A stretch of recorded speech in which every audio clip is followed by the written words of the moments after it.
Assalamualaikum warahmatullahi wabarakatuh. Nama saya Lalu Aulia Rahman. Di sini saya akan membawakan materi tentang perbetonan ya.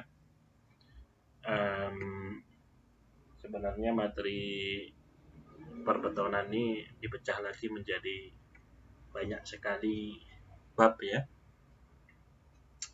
Dan kita mulai dari bab pertama yaitu agregat ya pada hari ini. Tapi semua bab tersebut nanti akan mengarah pada suatu tujuan pembelajaran, yaitu mengenal teknologi beton gitu ya, karena memang ya pelajarannya teknologi bahan ya. Teknologi bahan nanti sebenarnya lebih mengarah ke dua materi ya, yaitu beton dan satunya lagi aspal ya. Beton itu dikenal dengan perkerasan rigid ya, sedangkan aspal itu berkerasan lentur. Oke, jadi dua-duanya nanti akan kalian dapatkan semester ini, materi tentang teknologi beton dan teknologi aspal. Sebenarnya dua hal yang berbeda saja, tapi mungkin 50% lebih materi kita akan membicarakan tentang beton ya. Jadi hal utama yang akan kita bahas di sini itu beton, dan hanya beberapa persen nanti tentang aspal gitu ya. Tentu saja materi ini akan sangat berguna untuk semester-semester berikutnya ya, karena di teknik sipil ini material utama yang kita pelajari adalah beton ya. Kalian kalau tidak paham beton itu belum teknik sipil gitu ya kira-kira ya. Jadi seperti yang kalian lihat lah di sekitar kita, bahwa beton itu ada di mana-mana ya, dan rumah itu uh, terbuat juga dari beton ya sebagian besar ya. Kita lanjut saja. Nah, pengertian dulu. Jadi kita punya standar ya, kita punya standar namanya SNI ya, yang kepanjangannya ya Standar Nasional Indonesia ya. Jadi itu adalah suatu peraturan-peraturan yang mengatur tentang permaterialan ya, permaterialan dan juga konstruksi ya. Itu kan banyak hal ya, banyak hal. Tapi kemudian di kesempatan kali ini kita membahas yang beton ya. Tapi tentu saja banyak ya. SNI itu sebenarnya standar seperti jaminan mutu seperti itu ya. Untuk memastikan mutu sesuatu itu perlu diatur beberapa halnya ya, termasuk definisi dan juga penyusun-penyusunnya gitu ya. Sehingga nanti kalau kalian lihat mungkin SNI untuk bola lampu ya, mungkin bahkan SNI untuk jas hujan itu ada gitu loh ya. Jadi ini memang peraturan yang mengatur tentang mutu sebenarnya. Oke. Ya kita untuk mengatakan suatu material bermutu itu ya dengan belajar SNI ini gitu. Tak terkecuali dengan beton ya. Menurut SNI 03 2847 2002, beton adalah campuran antara semen Portland ya atau semen hidrolik, agregat halus, agregat kasar, dan air dengan atau tanpa bahan tambahan yang membentuk massa padat ya. Jadi di sini ada beberapa kata yang saya yakin Anda asing mendengarnya ketika kalian berasal dari SMA mungkin ya. Tapi kalau dari STM bangunan pasti sudah akrab ya. Dia ada yang namanya semen Portland atau semen hidrolik ya. Itu apa sih Pak semen Portland, semen hidrolik? Nanti akan kita bahas lebih lanjut ya, kenapa namanya Portland, kenapa namanya hidrolik. Kemudian ini ada agregat halus ya. Agregat apa sih Pak ya? Kalau kalian suka nonton bola itu juga ada agregat ya, terutama di Liga Champion itu ya. Itu agregat itu yang beberapa tahun yang lalu ya. Kalau yang kemarin ini akibat pandemi tidak ada sistem agregat. Tapi di musim-musim sebelumnya ada itu ya. Itu kan juga agregat Pak, skor ya, skor bola itu kan ada agregatnya iya, tapi bukan itu yang kita bahas di sini ya.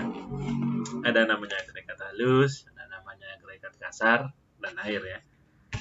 Nah, sekilas saja bahwa agregat halus itu nama lainnya adalah pasir ya. Kalau kalian lihat di sekitar kalian itu pasir itu kita sebut di sini agregat halus. Kemudian ada juga agregat kasar. atau kita bisa sebut dengan kerikil ya. Jadi ada dua jenis agregat yang dipakai di bangunan, yaitu pasir dan kerikil atau halus dan kasar. Oke. Orang lapangan juga biasa menyebutnya dengan koral ya, itu adalah istilah lapangan ya, ada yang bilang koral. Oke. Tapi itu hanya ya istilah saja ya. Kita tahu di bahasa kita itu terkadang barangnya sama, tapi yang disebut banyak gitu ya. Oh itu namanya A, itu namanya B, itu namanya C gitu ya. Tapi ternyata barangnya sama gitu. Itu sangat sering terjadi ya. Hanya beda persepsi aja gitu ya. Nah, di sini nanti kita juga akan mempelajari itu. Kira-kira ini umumnya dinamakan apa barang ini ya. Dalam dunia konstruksi namanya ini, dalam peraturan namanya ini ya. Itu nanti sambil jalan kita juga akan banyak bicara tentang itu ya. Jadi simpelnya saya sudah kasih ilustrasi ya. Ini beton ya, salah satu bentuk beton kalau jadi seperti ini ya. Oke, tapi ya nggak hanya ini, bentuknya banyak ya. Itu adalah bersama dengan, nah ini ya, ini kerikil.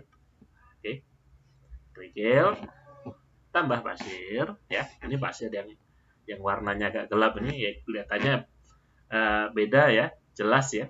Kalau si kerikil itu dia lebih besar daripada pasir kan, kelihatan ya, butirannya terutama. Tambah air ya. Oke. Kenapa saya pasang air ini seperti seolah-olah air minum gitu ya. Ini kan ada gelas, kemudian saya tuangin air di sini gambarnya gitu ya. Nah memang air yang bagus untuk beton itu air yang bisa diminum, ya, air bersih memang, ya. Jadi bukan air yang keruh gitulah, yang banyak campurannya gitu ya. Sebaiknya jangan itu ya. Bahkan ya bisa diminum gitu ya. Air-air yang air putih yang kalian sebut air putih gitu ya. Bahkan mulai ada kontroversi, itu namanya air bening pak, air putih itu susu. Nah, ya kita nggak bicara itu ya. Jadi kita bicara air yang biasa kita minum ya, itu bagus untuk beton. Ya. Kemudian semen, nah ini semen ini juga bukanlah benda baru di sekitar kita ya. Entah Anda belajar teknik sipil atau Anda sama sekali tidak mengenal teknik sipil, pasti pernah melihat semen ya. Yang kebetulan saja ini saya ambil contohnya semen Gresik ya. Jadi ini sak semen ya. Satu sak semen itu kira-kira 40 kilo atau bahkan 50 kilo. Ya, isinya adalah si semen itu sendiri ya. Jadi ya saya bilang mungkin Anda jarang main keluar kalau belum pernah lihat semen ini, karena ya di mana-mana ya. Terutama kalau ada orang bangun pasti ada semen. Kemudian ditambah, nah ini ya, ini saya kasih ilustrasi obat-obatan, apakah kemudian berarti kapsul dan pil pak? Bukan ya. Ini adalah ilustrasi dari bahan tambahan ya.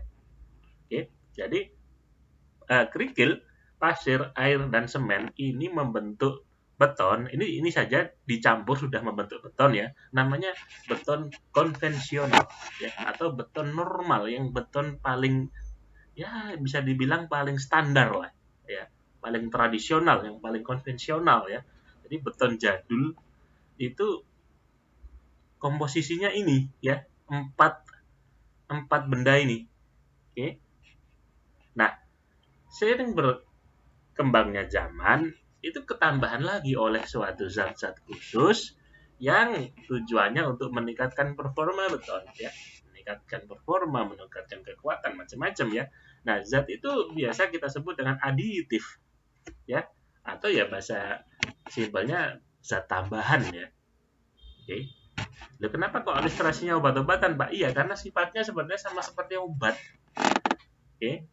Jadi obat itu saya anggap adalah suatu zat yang jumlahnya kecil ya. Jadi karakteristiknya itu ya, jumlahnya kecil ya. Kalian minum obat nggak boleh banyak-banyak dong ya. Bisa jadi overdosis ya. Yang jumlahnya kecil dan bisa mempengaruhi performa kita ya. Jadi misal Anda ingin sehat ya, apalagi di saat pandemi seperti ini harus jaga kesehatan. Oh, minum vitamin C ya. Vitamin C itu zat tambahan dalam tubuh Anda gitu loh ya. Oke. Jadi itu seperti bahan ekstra gitulah. yang kemudian kalau diminum, Anda bisa imun Anda semakin kuat. Nah, gitu. Tapi nggak boleh banyak-banyak minum vitamin C, kan begitu. Oke. Dan begitulah juga aditif pada beton ya, zat tambahan pada beton. Oke.